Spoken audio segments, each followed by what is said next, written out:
Middle east एक बार फिर सुलग उठा है। दमिश्क पर हुआ भयानक हमला सिर्फ एक चेतावनी था। असली खेल अब शुरू हुआ है और इसके केंद्र में है इजराइल का David corridor plan. Middle east एक बार फिर उबाल पर है। पहले इजराइल और ईरान के बीच 12 दिनों तक युद्ध चला। अब इजराइल के डेविड कॉरिडोर प्लान ने सीरिया के भीतर उथल पुथल मचा दी है। तुर्की, ईरान और अन्य देश इसे लेकर गंभीर चिंता जता रहे हैं क्योंकि ये योजना सीरिया के टुकड़े करने की ओर इशारा करती है। इसकी कहानी शुरू हुई थी कुछ दिन पहले। दमिश्क के आसमान में आग बरसने लगी थी। मिसाइलों की गूंज, धमाकों की दहशत और धूल में तब्दील होते मकान। ये कोई आतंकवादी हमला नहीं था बल्कि इजराइल की तरफ से भेजा गया साफ संदेश था। अब सिर्फ सीमा नहीं बदलेगी, बदलेगा नक्शा। सीरिया की राजधानी दमिश्क पर इजराइल ने ताबड़तोड़ हमले किए जिसके वीडियो वायरल हो गए।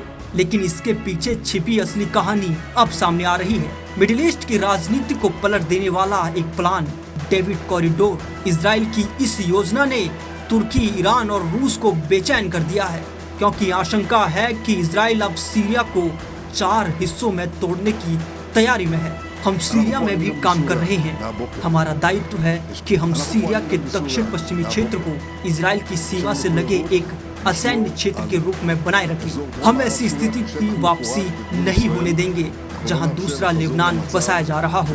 हम ड्रूज निवासियों की सुरक्षा के लिए भी बाध्य हैं। हम ये काम गहन अभियानों के माध्यम से कर रहे हैं। मुझे उम्मीद है कि हमें अब और अभियान नहीं चलाना पड़ेगा। ये बहुत हद तक इस बात पर निर्भर करता है कि दमिश्क में क्या समझा और किया जा सकता है और क्या नहीं किया जा सकता।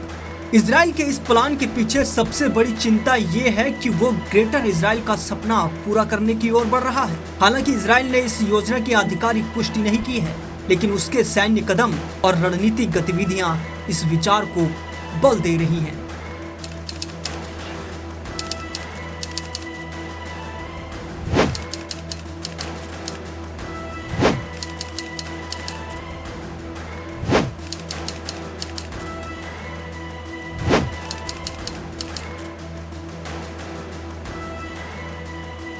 तुर्की के प्रमुख अखबार हुर्रियत में छपी एक रिपोर्ट के मुताबिक इजराइल चाहता है कि सीरिया 4 हिस्सों में बढ़ जाए।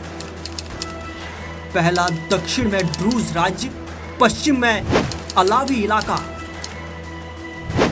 केंद्र में सुन्नी अरब राज्य और उत्तर में कुर्दों का इलाका जिसे एसडीएफ संभालेगी। यानी सीरिया की जगह बन जाएगा एक बिखरा हुआ, कमजोर और खंडित देश जिसे इजराइल आसानी से कंट्रोल कर सकेगा।